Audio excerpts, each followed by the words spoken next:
You are selling a 100% cotton hoodie for $153. Are you okay? Amy, you and I both know that sweatshirt costs maybe $10 to make. You have this blazer that retails for $247 and it's acrylic. Amy, let's be so fucking for real here for a second.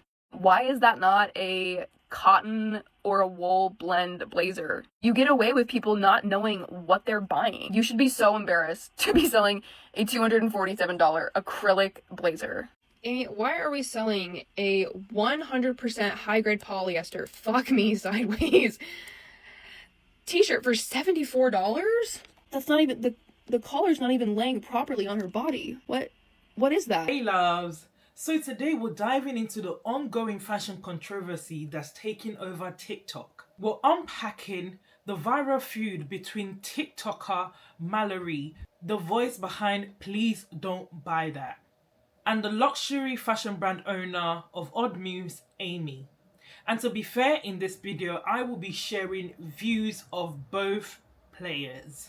So today's video is likely to be slightly a long one, but please stay tuned to the end so you can get both parties' full perspective. You will hear from Mallory, but I'm also going to be including Amy's full response. Even though it's slightly longer, but I do think it's only fair that you get the full picture. This isn't about drama, it's about truth, transparency, and why consumers deserve better. Okay, let's start with the key players here. Odd Moves is a luxury women's brand. The founder and face of the brand is Amy. She models for the brands, features in the ads, and proudly sells her designs as investment pieces at an accessible price point. On the other side, we have Mallory, aka Please Don't Buy That. On TikTok, Mallory isn't just out there ranting.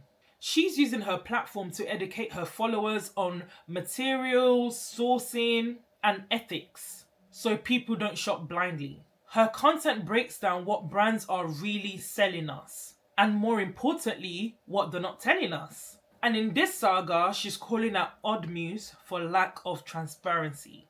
Take a look. This is your friendly reminder that people who own apparel brands just say whatever the fuck they want. Even if it's a straight up lie.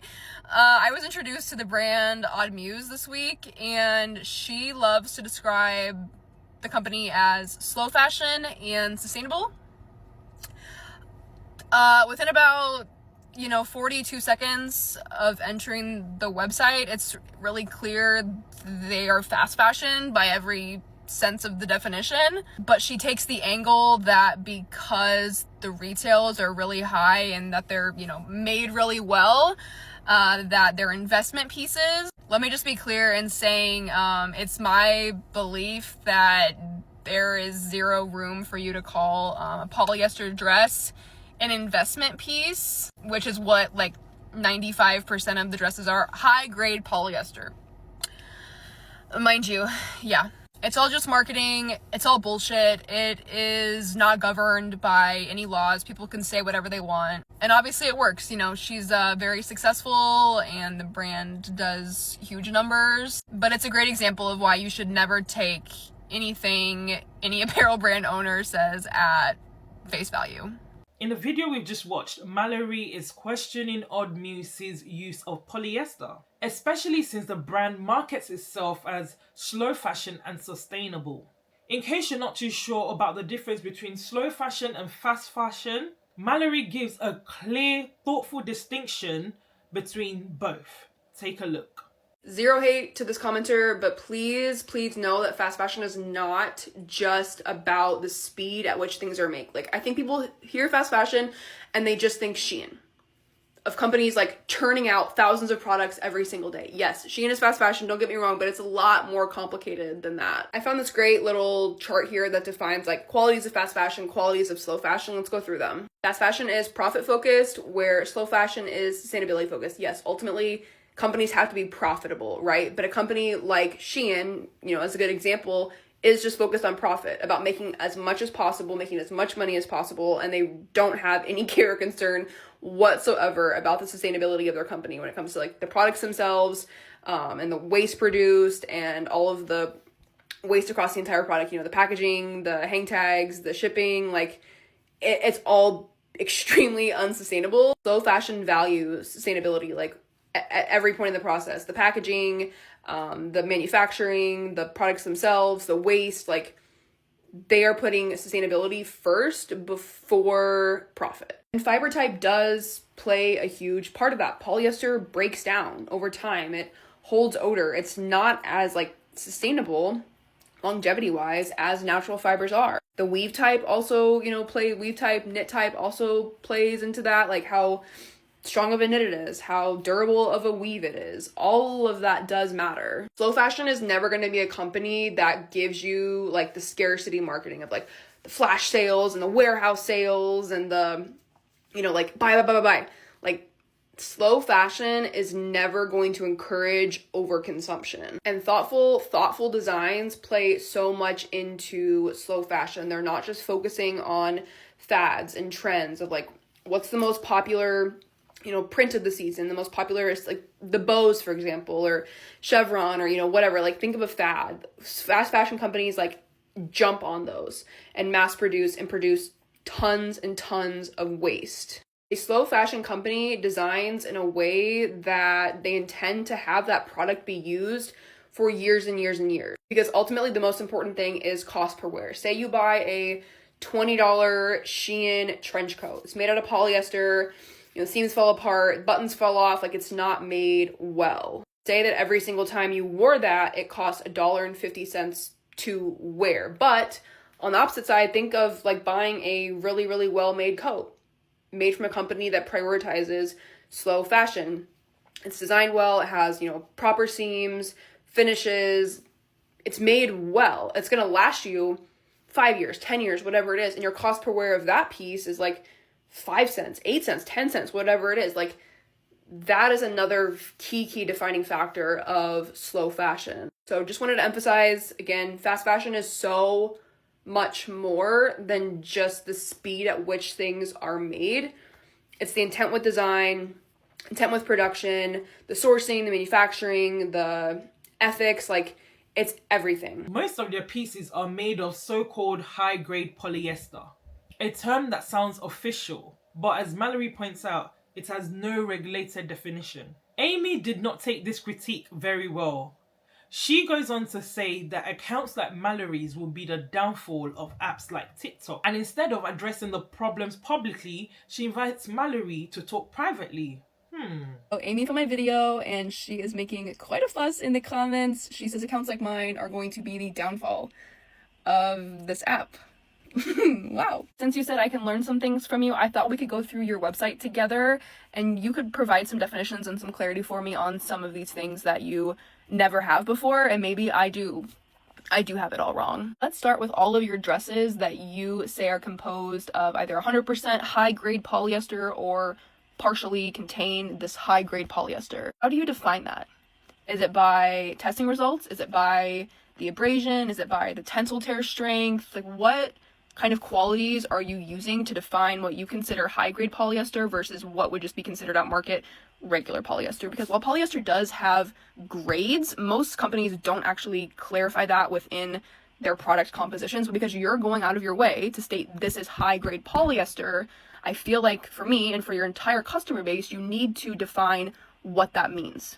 Not providing any clarity or testing results or definition just makes it marketing. I am not a full polyester hater, okay? I have designed hundreds of millions of dollars of polyester products. I'm a polyester realist. Slapping a $200 retail on a polyester dress is asinine. Unless you have something super revolutionary you are providing to the market, or you have extremely ethical labor and the prices at which you are paying the garment factory workers are very high. I asked you to provide the name of your factory. You said you were unwilling to do that. I do believe I have found the name of your factory through your YouTube videos. I'm not going to share it. That's not the intention of this video. If you are using a RAP certified factory, or you're a certified B Corp, or any characteristic which is, recognized internationally as a ethics standard, why would you not call that out? True slow fashion, true sustainable brands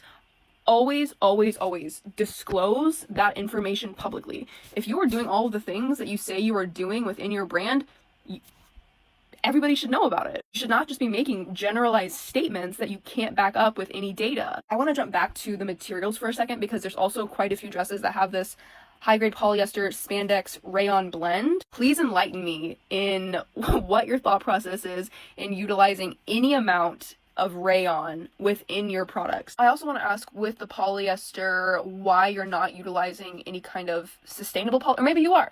Maybe you are using some kind of sustainable polyester and that is what has you calling it high grade. For me personally, if I were to call something high grade polyester, I would think you're utilizing something like Cyclo, which is a very, very revolutionary technology within the polyester and nylon space. It's actually a biodegradable polyester and nylon fiber. That would be considered high grade to me personally, but I don't think that's what's happening here. You have this blazer that retails for $247 and it's acrylic.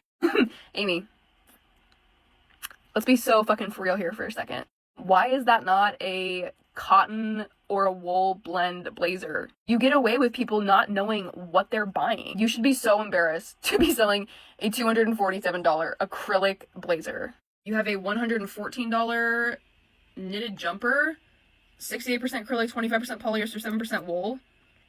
Well, why even do the 7%? You are selling a 100% cotton hoodie for $153. Are you okay? Amy, you and I both know that sweatshirt costs maybe $10 to make.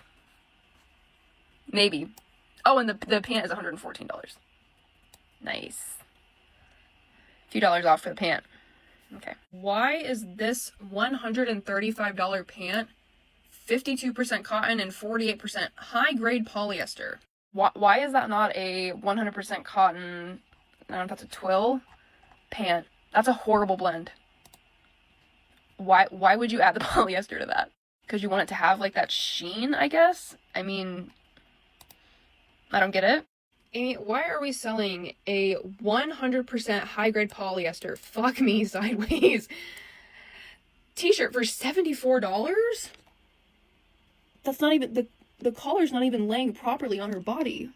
What is that? I could keep going, but I think I've made my point. I would love to hear from you on these things. I mean, your customers, I feel like, is who you really need to answer to, because you've sold them these lies and I'm embarrassed for you.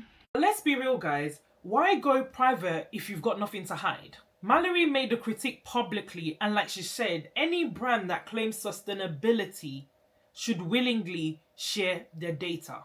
I'll be honest, I find Amy's approach a bit odd. Amy then posted a video in tears claiming Mallory's questions were abuse and bullying. But honestly, being questioned about your products is not bullying. It's business. As a brand owner, especially one making millions, crying isn't a professional response. You should be ready to share real information or get a PR team to help you handle it.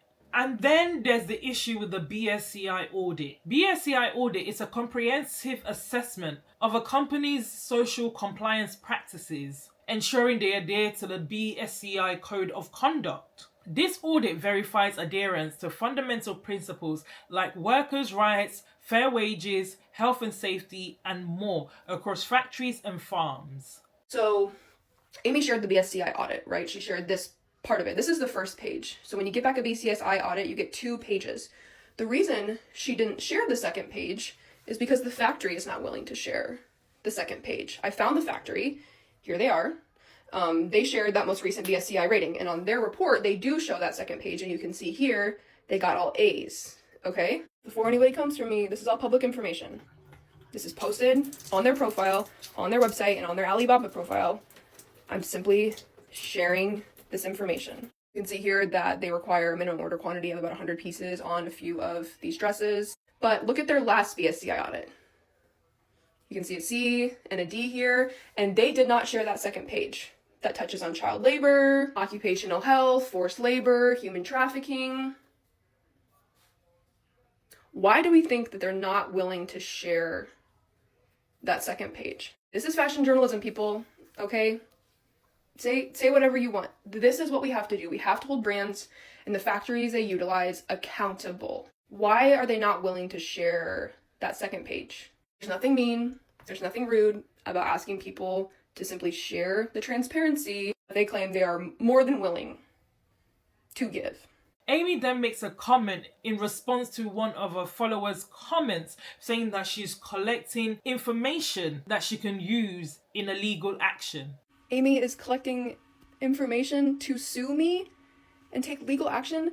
Every single thing I've shared is public information and or my opinion, which I state in the caption of all of my videos. I did not say she's using child labor.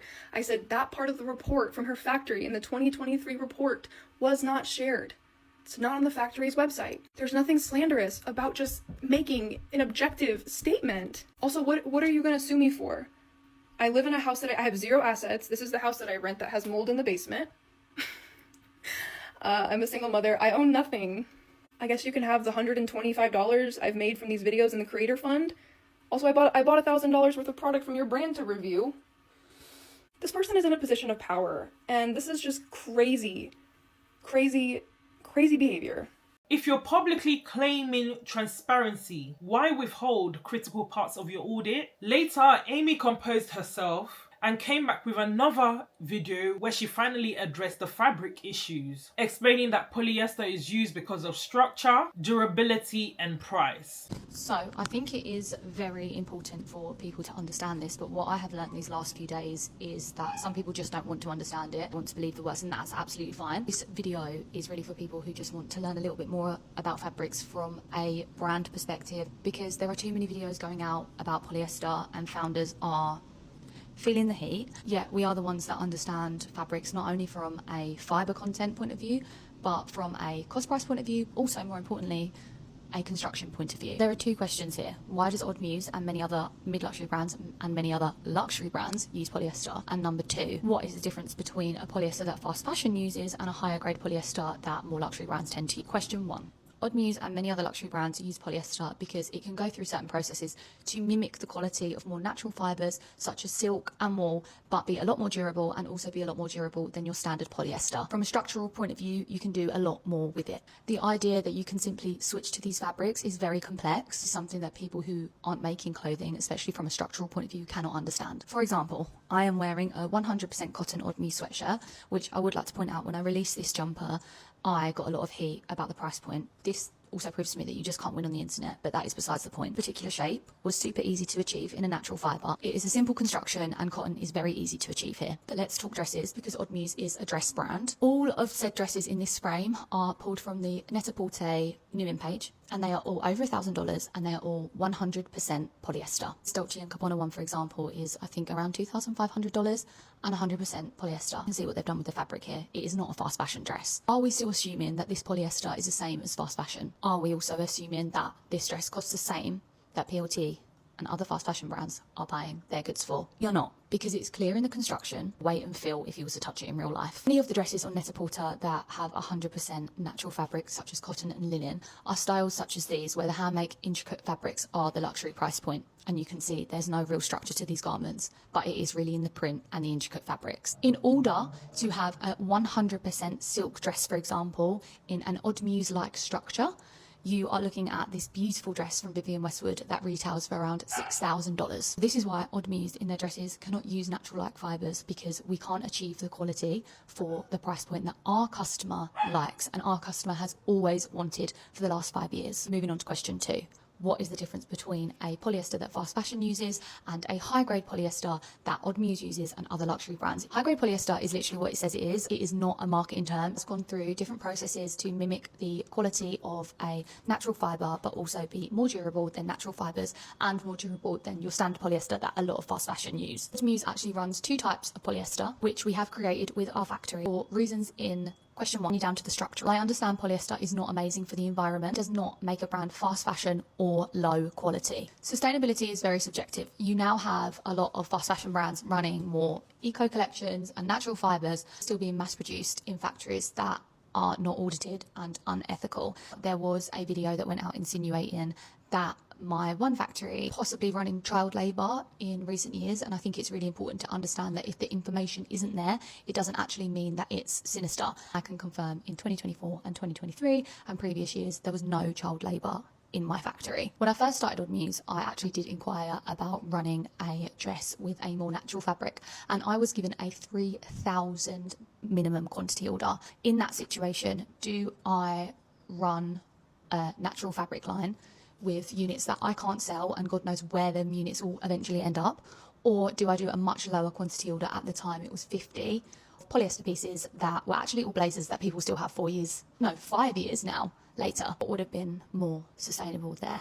There isn't really an answer for that, and that's why sustainability is so subjective. I notice it has taken Odd Muse nearly 5 years to release collections such as denim, sweats, knitwear. That is truly because here I really feel like I can achieve 100% natural fibres such as cotton. It's taking us that long, and that's why. But for dresses, it is near impossible without hitting price points that our customer does not want to pay. There is a small-minded and almost toxic approach to polyester online from people who have no knowledge on fabric construction, people who don't understand that your cost price actually doubles by the time it gets delivered to you, and from people who are not running brands or businesses at a scale. I really hope this helps anyone curious about fabrics.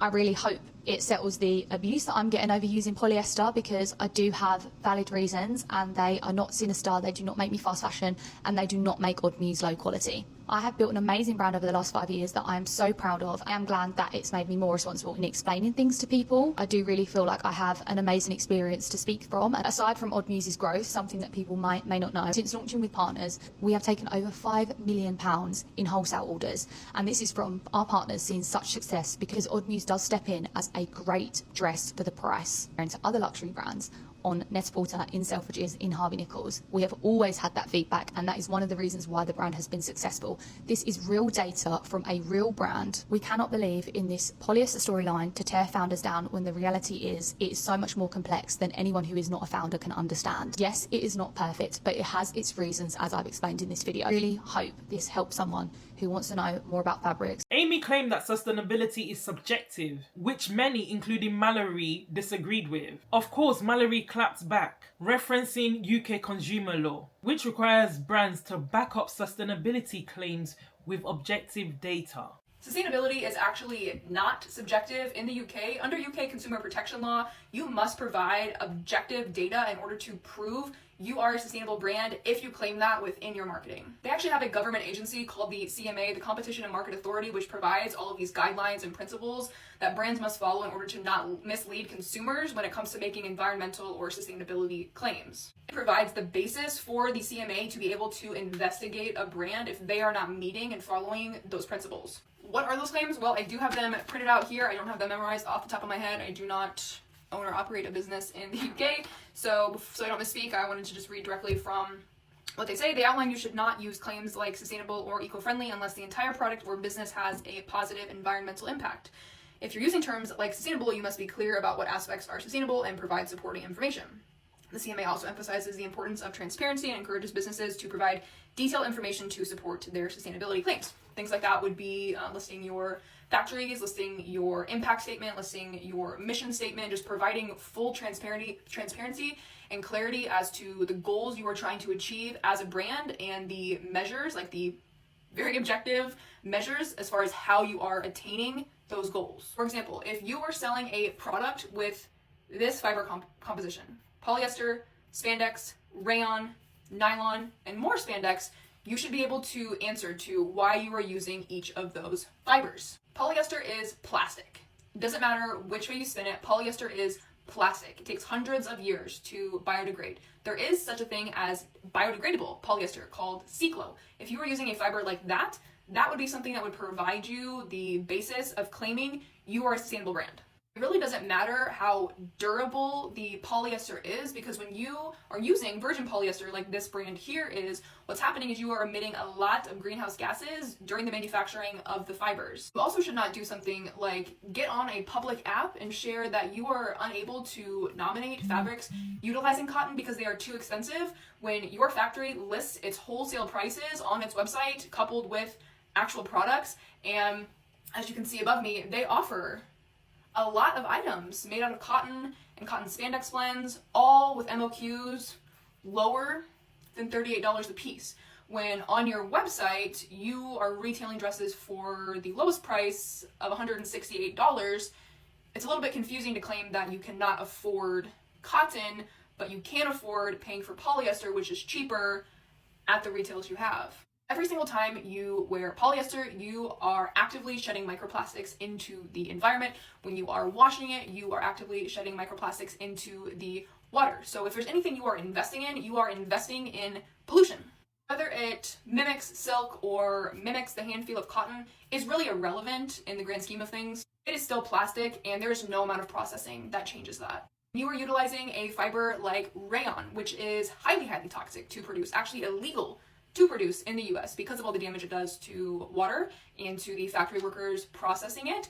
You need to be able to justify why you are using that fiber type. You could be using something like tensile modal, which has a closed loop sourcing process, which allows them to reutilize all of that water, not put that waste into any kind of waterway system that's going to harm individuals. You need to be able to answer why you are using something like spandex, which is also a petroleum-based product and takes hundreds of years to biodegrade. It is extremely energy intensive to process and produce. It is made using non-renewable fossil fuels, and it is nearly impossible to separate and recycle. Nylon is also a fully synthetic fiber made from crude oil. Its production relies on finite fossil fuels, which contribute to climate change. It also sheds microplastics. It's also non-biodegradable. Obviously, I could go on and on and on. So with all of that in mind, also just know that under the Digital Markets Competition and Consumers Act 2024, the CMA does have the power to fine businesses up to 10% of their global turnover for breaches of consumer protection law, including misleading environmental claims. If you are a brand who wants to use things like virgin polyester, wants to use things like nylon and spandex and rayon, what you could simply do is not claim to be a slow fashion or sustainable brand, especially if your brand is highly successful, doing millions of dollars in sales a year.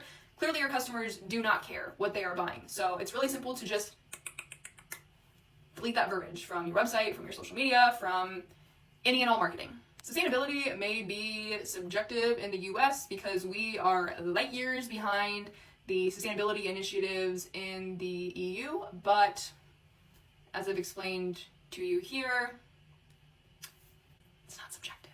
And just one day after Mallory posted that response, Odd Muse quietly removed the phrase slow fashion from their website. After my video last night proving that sustainability is not subjective in the UK per their laws, Odd Muse did go ahead and remove the words slow fashion from their website. However, still when you search Odd Muse sustainable, you can see here they are sponsoring a Google ad where they call themselves sustainable slow fashion. So I would also recommend from a business perspective to stop paying for that ad. Now that move speaks volumes. If the claim about being slow fashion was true, why delete it? Clearly, Mallory struck a chord and some truth. It shows Mallory's critique held truth. And guys, Mallory did not stop there. She spent $1,000 on Odd Muse products and she plans to send it to the lab in order to get the fabrics tested, and she's promised to share the results with us. Now that's real commitment to education. I'm looking forward to those results. The findings will be interesting. But the backlash she faced, unreal. She's been called a bully, a mean girl, and even accused of trying to tear down a woman-owned business. As if holding a fellow woman accountable is betrayal. She's had people try to get her fired from her job. Like seriously guys. And been told she lacks credibility, even though she has a degree in this area and years of experience in the industry. I have been absolutely harassed the last week. I have had people threaten to get me fired from my job. I actually had someone go out of their way and email the CEO of my company. I've been called a mean girl. I've been called a bully. I have been accused of abusing somebody, per a caption, abusing somebody, which is highly offensive to me as a domestic violence survivor and somebody who is very familiar with what abuse actually looks and feels like. I have also not damaged anybody's reputation. That's not how that works. But if there were to ever be some kind of defamation lawsuit against me, I do have more than 20 screenshots of people expressing that because of how much they don't like me and didn't like my video, that they actually placed an order with Odd Muse. I have seen other very large creators and other creators with brands who I have critiqued in the past jump on the bandwagon of continuing to harass me. I've been accused of deleting comments and controlling a narrative, when in reality the only comments I delete are ones that are extremely vile, hurtful, and offensive.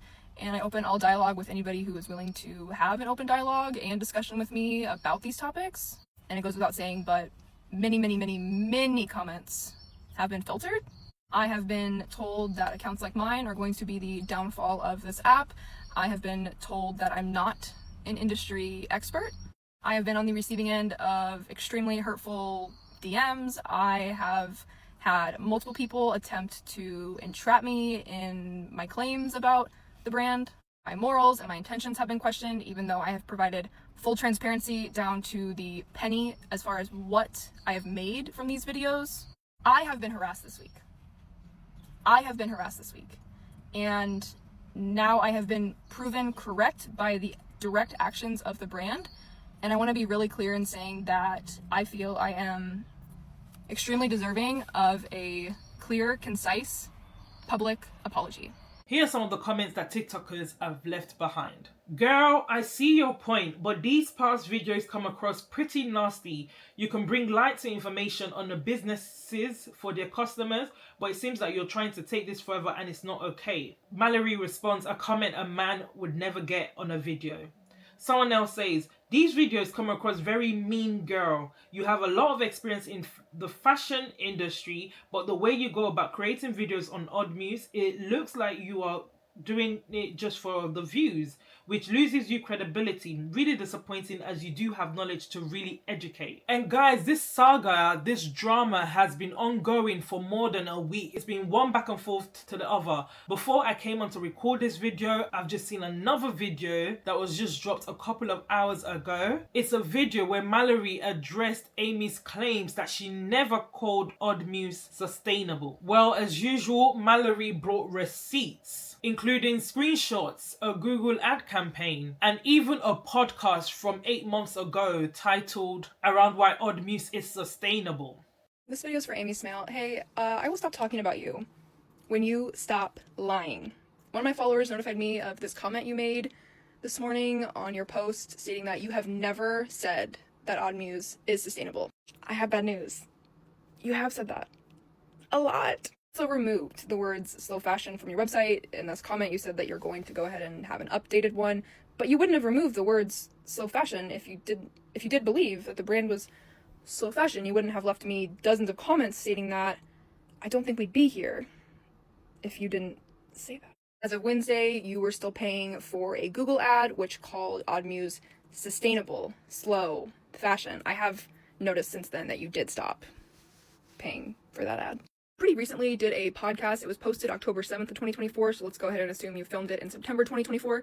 Still, I would say that's pretty recently, so 8 months ago, where the owner had actually asked you, why is Odd Muse sustainable? That was the whole premise of the podcast. I will upload here videos he made defending you and defending Odd Muse being sustainable, talking about how that podcast episode would prove that you're a sustainable brand. People like to throw the word sustainability around far too much without really any meaning behind it. Amy actually explains on the podcast episode about how her company is sustainable and kind of clears up what sustainable really is in her own words. That episode's out tomorrow, so if you're one of the people commenting hate on this video, you are probably going to... Hopefully that triggered your memory. You did allow this self-proclaimed sustainability expert to comment on your post. I would think just during all of these different moments where the brand was being called sustainable and you were calling it sustainable yourself with that Google ad, you would have made the adjustment and not done that. That's just me though. I'm not a brand owner. Amy, if you've been calling yourself sustainable in ads and in podcasts, you can't just erase it when the pressure starts. And again, this all just comes back to honesty, consistency, and transparency. Let me say this clearly. We need to stop the narrative that we cannot question a business just because the owner is a woman or from a minority group. If a business is doing something questionable, people have every right to give an honest review or to ask questions. That is not an attack, it's consumer advocacy. I actually covered this exact issue in my last video. Please check it out if you haven't yet. Thankfully, many others have praised her for using her platform to educate, empower, and push for change. The brand literally deleted my comments when I was trying to give honest feedback about fitting of the dresses. Kind of disappointed because I've always loved Odd Muse and didn't think they'd behave like that. And Mallory responds, they don't allow reviews on the website, which is genuinely insane. Here's another comment. It says, the downfall of this app, I'm such a better consumer because of this app and creators like you. She got upset that people spoke out against her, so then hated the app that built her brand. Someone else says to Mallory, if these influencer companies were smart, they would hire you as a consultant. I agree. Another person says, City Mouse, I believe they're a brand. As a female founder, your education and videos actually make me want to do better. Every female founder can take note instead of getting defensive. Someone else says, I really hope this commenter sees this because you called me and my business out. It genuinely made us better. I get the sense that if you saw a brand actually trying to improve, you'd give them grace. The real issue is when brands get called out and respond with nothing but defensiveness. Female founders are constantly put on pedestals the second they hit $1 million and everything gets glorified. But business owners, especially ones doing unethical things, even unintentionally, should still be held accountable and they should want to evolve. My products are 10 times better than they were last year and will be 10 times better next year than they are now. Take Odd Muse, for example. If they simply started aligning their materials with their pricing, I honestly think Mallory would give them more grace and even respect them for it. Also, the narrative that we should just blindly support female-founded brands is actually hurting the cause. As a business owner, I'm noticing a victim mentality from fellow business owners when it comes to feedback and accountability. No one is owed the right to mislead customers, no matter how hard they've worked on their business. And I agree with them. Because the truth is, brands can't keep lying to us. The lesson is this. Brands cannot hide behind beautiful designs and good marketing anymore. Yes, this conversation obviously comes from the Odd Muse stuff. I'm not just saying this about the brand though. But I mean, Amy, if you're watching, hear me say this, like, your stuff is beautiful. Your designs are beautiful. The branding is beautiful. The website is beautiful. You're a model. You're modeling your own stuff. Like, stunning. Gorgeous. How cool would it be if the materials matched the marketing? How cool would it be if the sustainability was at the level your retails are at? If the materials were there, etc., etc. Consumers are becoming informed, and that's like the whole point of my account, obviously. Or to be a hate train, choo-choo. But people are understanding like what good construction looks like, what quality materials are, what things actually cost. And there are so many brands who know that the general population does not know what a good quality fabric is, what these materials mean. But I think they're starting to understand that. And I think like this is the warning to big brands. Like, you can't charge hundreds of dollars for polyester stuff. You can't market a sweatshirt as helping anxiety with no data. You know what I mean? All of this good marketing that isn't illegal. You know, there's no... Like, the high-grade polyester thing is a great talking point. There's nothing illegal with calling it high-grade polyester, even though that doesn't mean anything. It's not illegal for companies who sell viscose pajamas, my arch nemesis, to say, bamboo pajamas, super soft. Like, even though the processing of viscose is extremely toxic, and it's literally illegal in the US, so they're leaving it to third world countries to do, so it poisons those people, so it hurts those people, and US companies and US insurance doesn't have to deal with it. Like, people are learning this stuff. And people are learning this stuff from me, and that's incredible. So, to the brands out there, hiding behind good marketing, and hot pics, and hot models, and beautiful designs, not for much longer.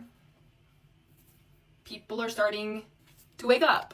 Amy said Mallory's account could be the downfall of apps like TikTok. And I strongly disagree with that. We need more people like Mallory who question, challenge, and educate. Honestly, I used to believe that Odd Muse was a sustainable, slow fashion brand.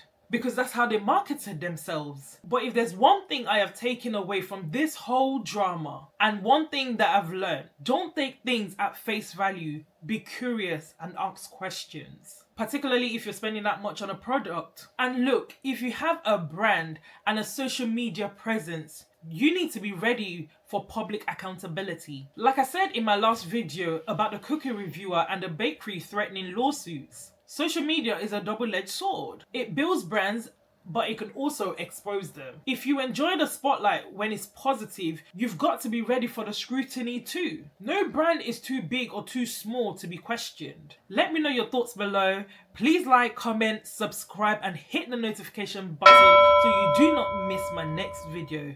Till next time, guys. Bye.